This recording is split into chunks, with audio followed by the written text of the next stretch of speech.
ดีค่ะ ดิฉันชื่อนางสาวพัทรยาหงส์เพชรค่ะ ดิฉันชื่อนางสาวเป็นประชาธนะค่ะ ดิฉันนางสาวธีรนันท์สร้อยศรีค่ะ ผมวชิระนะ ผมนัทชัยเทพวงศ์ครับ ผมนายจิรพลพลศักดิ์ศรี วันนี้กลุ่มของพวกเราจะมานำเสนอเรื่องการป้องกันกระแสเกินแรงสูง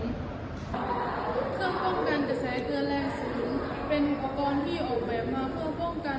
วงจรไฟฟ้าจากความเสียหายที่เกิดจากกระแสเกิน เช่น การโหลดเกินหรือไฟฟ้าลัดวงจร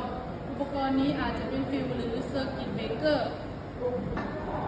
ฟิวเป็นอุปกรณ์ที่ตัดกระแสไฟฟ้า เมื่อกระแสเกินค่าที่กำหนดทำให้วงจรไฟฟ้าหยุดทำงาน ฟิวส่วนใหญ่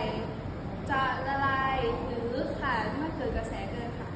หลักการทำงานของเซอร์กิตเบรกเกอร์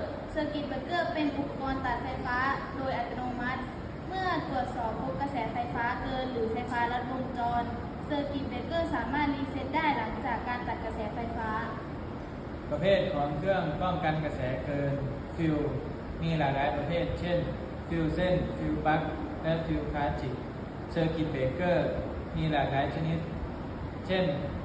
มินิเบรกเกอร์ MCB เครื่องตัดไฟรั่วตัดกระแสไฟฟ้าเมื่อกระแสไฟฟ้ารั่วลงดิน บทบาทเครื่องป้องกันกระแสเกินที่มีบทบาทสำคัญในการป้องกันความเสียหายต่ออุปกรณ์ไฟฟ้าและระบบไฟฟ้าอุปกรณ์เหล่านี้ช่วยป้องกันไฟฟ้าลัดวงจรและป้องกันการใช้กระแสไฟฟ้าเกินพิกัดของอุปกรณ์ ความสำคัญป้องกันความเสียหายต่ออุปกรณ์ไฟฟ้า ป้องกันไฟไหม้ป้องกันอันตรายต่อชีวิต ช่วยให้ระบบไฟฟ้าทำงานได้อย่างปลอดภัย